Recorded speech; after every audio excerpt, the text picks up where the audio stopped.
seperti dalam ilmu komputer, jaringan, algoritma pencarian, transportasi, hingga ilmu sosial.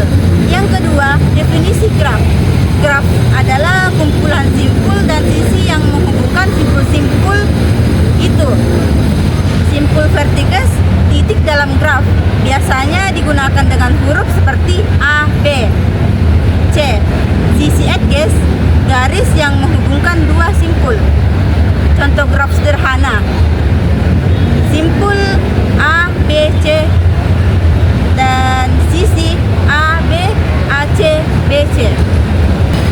Yang ketiga yaitu jenis-jenis graf.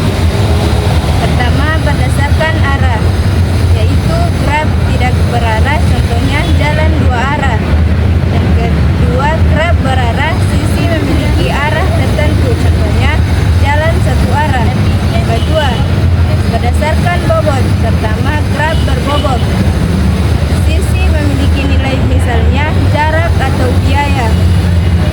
Yang kedua, graf tidak berbobot, yaitu sisi tidak memiliki nilai. Yang ketiga, berdasarkan hubungan simpul.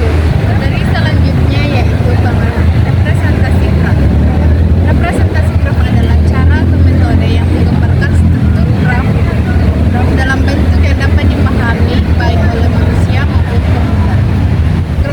Graf adalah kumpulan simpul atau sisi yang menunjukkan hubungan antara simpul-simpul tersebut. Representasi graf berfungsi untuk menyajikan informasi tentang hubungan atau interkonektivitas antar simpul, sehingga mempermudah analisis dan pengolahan graf dalam berbagai aplikasi. Yang kedua, ada tujuan representasi graf. Yang pertama, mempermudah visualisasi hubungan antara simpul-simpul. Yang kedua, memungkinkan pemrosesan graf secara komputasi, misalnya untuk pencarian jalur terpendek, analisis jaringan, atau optimasi. Yang ketiga, efisiensi dalam penyimpanan data, khususnya untuk graf yang kompleks. Kemudian, macam-macam representasi graf. Yang pertama, ada matris ketetanggaan. Matris yang menunjukkan koneksi atau simpul.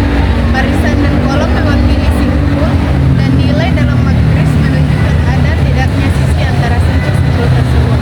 Yang kedua, ada matris kebersisian. Matris yang menunjukkan hubungan antara simpul dan sisi. Baris mewakili simpul, sedangkan kolom mewakili sisi. Setiap elemen dalam matris menunjukkan apakah simpul terhubung dengan sisi tertentu. Yang ketiga, ada senarai atau tetanggaan. Setiap simpul memiliki daftar yang berisi semua simpul yang terhubung langsung dengannya. Ini adalah cara yang lebih efisien dalam penggunaan memori dibandingkan dengan matris ketetanggaan, terutama untuk graf yang berjarak. Demikian dari materi saya. Dari selanjutnya yaitu terminologi dalam graf. Situ terminologi dalam graf itu adalah kumpulan titik-titik yang mungkin terhubung maupun tidak terhubung dengan titik lainnya dengan garis. Graf digunakan untuk mempresentasikan objek-objek di screen dan hubungannya.